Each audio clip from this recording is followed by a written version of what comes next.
we've learned that the natural language of children is play. And so if you really want to connect with kids, play is their language. And so that's what we are doing different. And that's what ParentCubby offers.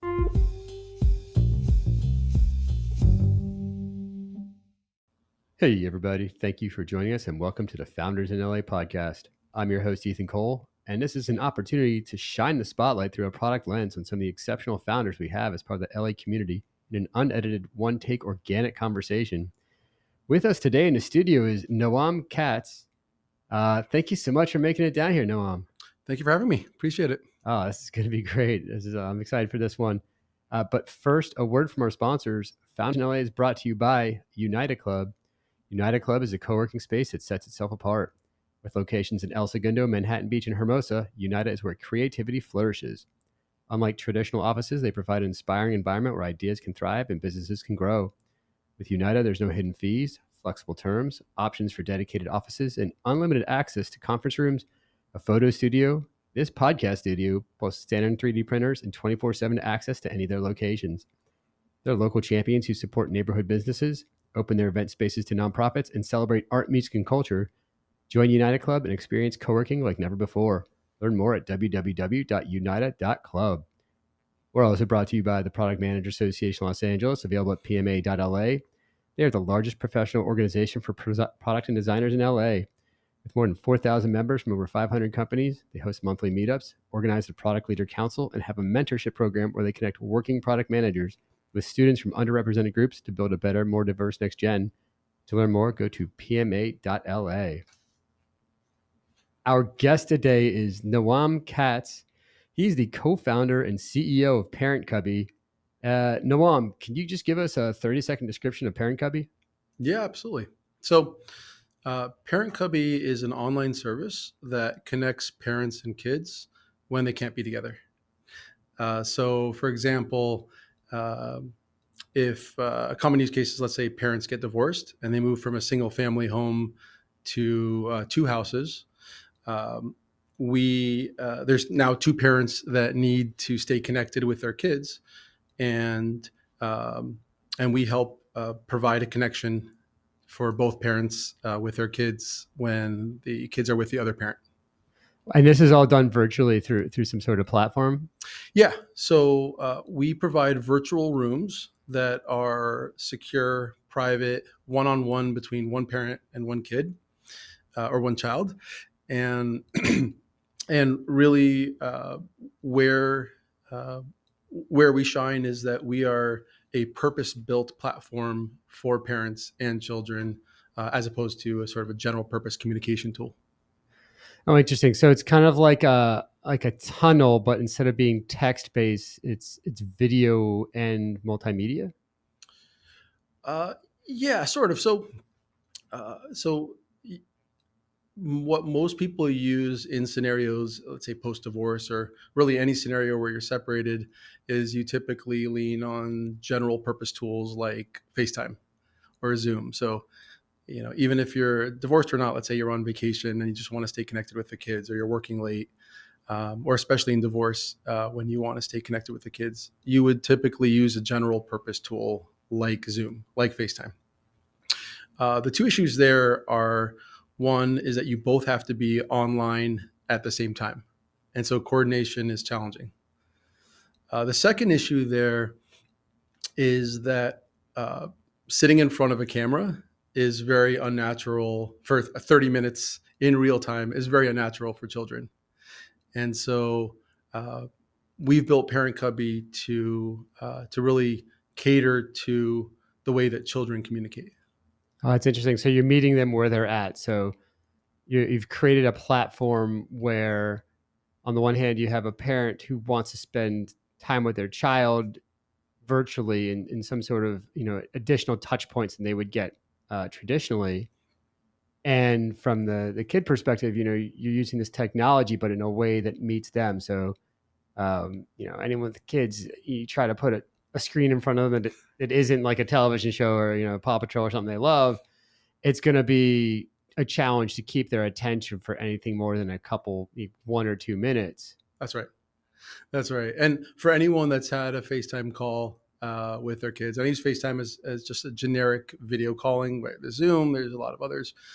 But for anyone that's tried to have a conversation with kids, you know how it typically goes, right? How's school? Good. Cool. How? What are you up to? Not much. Kids, it's very challenging for kids to come up with topics to talk about. That's something that we develop later in life. And so I can dive deeper into that, but we've worked with psychologists and we've learned that the natural language of children is play. And so if you really want to connect with kids, play is their language. And so that's what we are doing different. And that's what Parent Cubby offers.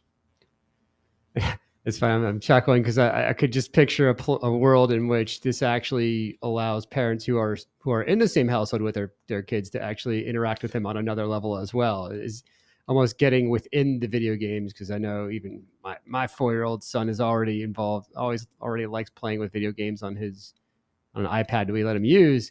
And I could see a place where I could get another touch point with him, even though he's 5 feet away, by being inside of that machine, playing along with him. So yeah, maybe in a future iteration, yeah, it's not just for parents who can't be with their kids. I also see, parents who travel a lot. I imagine that's another piece too. It's a decent, yeah, it's a very, very, very, very many wide use cases in a market that would be available for this.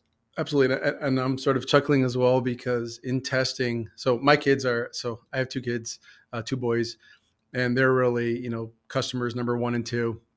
And but in testing with them, they love to use it when we're together. So of course the solution, the primary solution is really when we're apart. But that sort of speaks to the power of play, is that if they want to be there, then yeah, they could be in the next room playing with you.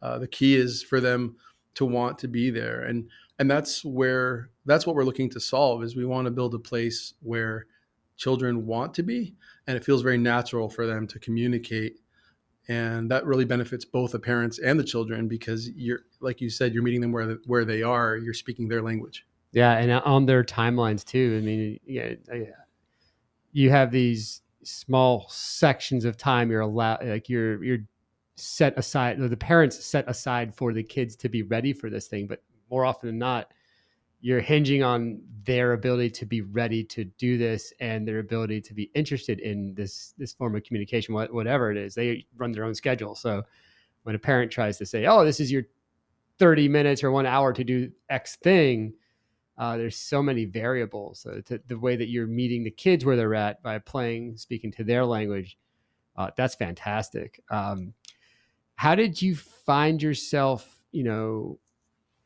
being a founder? Did you think this was your path all along? What was your journey like? Yeah, great question. So I've worked at startups most of my life, so I've definitely been immersed in that world. Most recently, I worked at Amazon, which is, sort of big tech. Not exactly a startup anymore. Right? Not exactly a startup, but there's a lot of entrepreneurship going on there, and that was the projects that I gravitated towards. But while working there, so you asked how I became a founder. While working there, life circumstances sort of, I got divorced, and I was looking for a solution where it was really something. It was something that I needed to solve.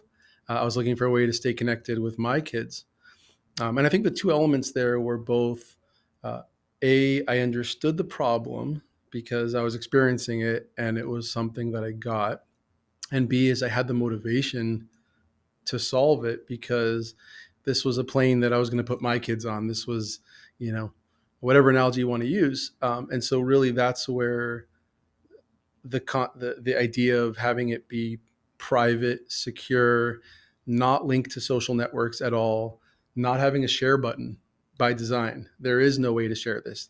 This is designed for one parent and their children, with 1 room per child, and so you each have your own relationship that exists in this room and can grow over time. So as they get older, you also end up as side effect, you end up with a time capsule that grows with you as well, which is something that resonated as I shared that with online. I shared it with potential customers. They're like, oh, so this is really neat. So it's kind of like I don't have to send pictures to Gmail, a fake Gmail account that I created. Like, right, this could be a time capsule. So that's sort of a side effect of something that is part of it. But really, what we're focused on right now, like you said, is meeting kids where they are and making sure that helping parents connect with their kids using our understanding of psychology. So we've connected with psychologists that are child psychologists that really understand the space as well as studies that just show that play is the natural language of children. Right. So you wouldn't naturally, if you think about how would you play with your kids if you were with them, you wouldn't take a camera and follow them around the room and maintain eye contact for 30 minutes. Right. And so what we've done is we've created rooms, and in those rooms, we break up the communications into small bite-sized communications. And so as a child, if you just want to share, I found a really cool ladybug. So you might just take a video of it and you can share it with your parents. And same, and then the parents would get it at their convenience. They don't have to be online. So let's say they have a 5-minute break at work. They can check and say, oh, how sweet, right? My kids are thinking about me. And vice versa. If let's say you have a small break, maybe you alluded to non-divorce situations. Let's say you're a working professional and you travel a lot, and you just want your kids to know you're thinking about them between you're a trucker and you drive a lot, or you're a pilot and you fly a lot. Just letting them know that you're thinking about them and they're on your mind. And there's so many pieces to that are amazing. I mean, one I can think of just off the top of my head is like, yeah, the time capsule is very interesting, and it's almost like a year in review. As parents, you end up taking at this point, because film is basically free, right? You have to actually buy film, you had to get it developed, and there was a cost associated with it. Now it's just basically free data that's already existing on your phone, and then after about 10,000 of them, you start worrying about how many do I have. But what gets lost is you're not creating photo albums. You have maybe 1,000 pictures of a kid throughout a year, and more often than not, a lot of folks, at least that I know, aren't taking the time to create some sort of time capsule. So you have the ability right there to provide this as maybe the regular service, and it's definitely a benefit of being on the platform. And and I can't help but think some of the extensions go to the military folks who are overseas. You're nodding your head like, oh yeah, I know this already. But it's kind of interesting to think about these different places where you can interact with your children asynchronously, even throughout the day, and leave them something. Fire truck goes down the street and you happen to there and get a good video of it. You can just kind of put that into your little room, and they have like a little surprise, a little gift waiting for them when they open it back up. 100%. So everything you just said, 100% yes. And it's those. I think when a lot of people think about special moments, you think about, I don't know, graduation and whatever the big moments in life are. But I think when you're apart from your kids, you realize that it's the small moments that are just as meaningful. So those moments where they, like you said, a fire truck goes down the street and you're like, oh, my kids would really love that. I think I'm gonna grab a picture of it and just drop it. And so our goal is to have this be low friction. It's a room where you can just drop a video, drop a message, drop a voice recording, drop a picture, whatever it is, play a game. So something that I haven't mentioned is that aside from just being a general communication tool, you can also play games as well, which is something typically you imagine you sit across from someone and you play a game. Something that we are looking to pioneer is playing games asynchronously.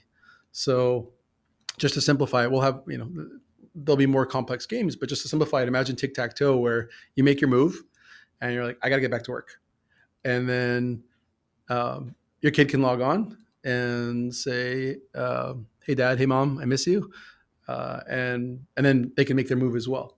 So you kind of have this more broad bandwidth conversation happening, which leads to more connection. And it's much more natural for the children because they are It's a much more natural, organic conversation for them, where they don't feel like, spotlights on, cameras on, go. How's your day? What are you up to? What are you thinking about? What are you worried about? That stuff tends to come out during play. And so our goal is, if we can engage children in talk and play, then we can really open them up into a different type of connection that honestly doesn't exist in general purpose communication tools. It doesn't exist in Zoom, not in FaceTime, not in chat, which is text, usually text only. We're looking to build a purpose built community that is really focused, or not even community, a purpose built platform that focuses on how children communicate. That's fantastic. And then as you were building, how did you approach your first customers? How did you find the first people to be on Parent Cubby? So after getting divorced, I joined on Facebook. There's a bunch of like single parent communities, and that's the most natural place, right? And it's funny because I talk about like this is a non-social network, but when you need community, there is there is a need for that. So I joined online communities where there was a million plus. I mean, these are huge groups. And first I searched the existing answers, and there's a lot of questions of, hey guys, gals, how are you all staying connected with your kids? And first of all, the surprising answer was, not honestly FaceTime, but I feel pretty empty afterwards, or, um, or honestly, don't have a good solution. Let me know if you find something. So that was sort of an early indicator of, all right, there's something here. There's When you search for something, you don't find it. The little founder itch in you comes out of like, wait a second, there should be something here. Um, so that was part of it, and the second was just sharing. Once I sort of decided, okay, there's something missing here. I want to build it. This needs to exist in the universe, and I sort of put it out there. The response was very reaffirming from the group of, count me in. This is really neat. This is really exciting. And so I'll sort of fast forward. So we built an early prototype. We brought on a child psychologist. We spoke with them and asked them the really obvious questions of like, what's missing? What We have FaceTime. It should seem obvious that there's a way to connect. And it was really the play aspect. So we built an alpha. We asked, would anybody like to be part of this? And it was like, yeah, absolutely, count me in. And there's hundreds of those. That was from one post. Hundreds of parents said, absolutely, count me in. And that was a strong indication to me that this is something that needs to exist.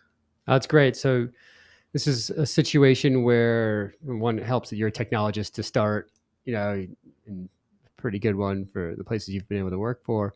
And then being a part of this community, and having the ability to, in this forum, post your thoughts, your ideas, take this inclining of, I think there's a better way. I can't find it myself. Let me poke around at this. Maybe try to create, an MVP, an alpha, and then put it out there to the community. And yeah, if you get responses from that, if certainly in the hundreds, that's signal. You're always looking for signal. So, hey, I could be onto something. Let's pursue this further, and sharing it out. I mean, imagine those people were the first group of people who touched it. That's right. That's right. So I totally agree with you. There's a very magical dynamic that happens when it feels less like you're pushing it on the market, and it feels like the market's pulling it from you. So once I put that out, there's something sort of a chain reaction happened of, hey, so what, when can I be part of that alpha? We sort of had to limit the group to a certain size. And so it started to feel like we weren't pushing it on the market. The market was really pulling it from us. And so that was a really strong reinforcement of, okay, there is a tool that needs to be built here. And so we had an alpha group that tried it out. We learned a lot from the alpha group. So and probably the biggest learning there was accessibility, was making sure. So the alpha group was very generous in sharing their experience in onboarding with children. And children tend to be left behind when it comes to the web. So there really is, like, if you think about like the 4 through 14 demographic, most websites will ask you, are you 13 and under? If you answer yes, it just sort of boots you off to Disney and say, you know, here's a website for you. This is, and even the major networks will do that. So even just catering to the younger demographic was already a differentiator. But we really needed, so we learned from there that we really need to focus on making this frictionless and effortless for kids to onboard. So really just effortless. Um, and yeah, and we got some great feedback, and we're looking by the end of this month to have our first major launch to the general public. That's awesome. Congrats. Thank you. Excited for that. How did you solicit that feedback? So you have these first testers, 100 plus people on a Facebook group are interested in joining, and you were able to put it in their hands. Um, first, I guess first of all, first question is, how did you solicit it, and how did you kind of ask for feedback? And secondly, how did you parse that feedback once you got it? Yeah. So first of all, I will say that I have to give Amazon credit for being a very customer obsessed company. And so there was a certain element of the DNA that I pulled from Amazon of, their first leadership principles, customer obsession. Um, and so that was something that I really took with me is, uh, the way I see it is, this isn't my product. I'm building it on behalf of customers that are going to use it. And so, yeah, so I created a FaceTime group and brought everyone that was a tester on board, and just asked straight up, what do you love about it? What do you hate about it? How could we make this better for you? How can we, what challenges did you experience? What challenge did your kids experience? What did you love about it? What feature did you use the most? And we got great feedback. So it really was just a matter of asking directly, asking the hard questions, and being very receptive to feedback. I think it's very tempting to try to shield yourself from critical feedback when that's the most valuable feedback, because the most vocal customers are usually the ones that will end up loving you the most if you address those needs. And so, so it really was just asking questions from customers, and being open to anything, and just being receptive to any feedback. It seems like a common theme as we're speaking here is this meeting them where they're at. It sounds like, for this particular instance too, you found them on Facebook groups as you kind of put the post up, and I think it's an amazing idea to then put it back on that same platform in a new group, um, which is interesting because then it allows discovery of your alpha. So I wonder if there are people who found your product because they just happened to cross this other group that they maybe not have been a part of, and then they wanted to be a part of it. And then once you included them, you're just onboarding a new user, a new tester. That's just gold for you anyway. That's fantastic. I think it comes along with the poll. So I think it's interesting. There's definitely poll, but I think there's also things that you're doing that is adding to the poll. So fantastic. Well, thank you so much. Trying to ground this back in Los Angeles. Love to hear from you. What's the most LA thing that's happened to you? It can be related to tech. It doesn't have to be. So, so first of all, LA is it anyone that's lived here, there is a very LA experience. Even getting here was an LA experience. Uh, so, you know, uh, so there's sort of the traffic and all of that goes with it. But that to me is really just more of a way of living. Uh, for me, the most LA moments. The first thought that comes to mind is actually the Hollywood Bowl. Hmm. So I took my kids there a bunch, and this was pre-COVID, right, where there's a lot more stuff happening there. But so the Fourth of July spectacular, and if you haven't been, it's an amazing experience. Take your kids. I haven't. What is it? Oh, so they have the LA Philharmonic playing there with fireworks right above the bowl, which is really, I mean, amazing. Uh, there was John Williams and all of the just the acoustics there are amazing, and it's really just in general, it's uh, just sitting there. There's That's the first thought that comes to mind when I think of LA is going to the Hollywood Bowl, taking your kids, and just experiencing music cut into the side of a mountain. Like, where else can you do that? I mean, sure, there's a couple other venues, but that really is to me quintessential LA. In the heart of the entertainment capital. And John Williams, who wrote the score for almost every movie you can think of, that was awesome. So like Indiana Jones, I believe Jurassic Park, I believe the Star Wars, was that John Williams? Yes. Yeah, just having his music play and the cut on the side of the Hollywood Hills. That's fantastic. Yeah. Well, thank you again, Noam. Thank you so much for coming down here and sharing, telling us about Parent Cubby, and where can they find it? When can they find it when it comes out in the broader release later this month? Yeah, absolutely. So it's ParentCubby.com is the easiest way to find it. If you want to follow along, there's a link where you can sign up. We have a newsletter there. We'll definitely blast out and let everyone know when we've launched. We'll be on other media platforms soon. But the website is really the best place to get the most up-to-date info. And we're looking forward. 2024 hopefully will be a different year for everybody, especially parents and kids. Amazing. Well, thanks again, Noam, for coming down. I'd like to thank our sponsors again, PMALA and Unita. I'd like to thank you all for listening to us. And if you like what you hear, please smash that subscribe button.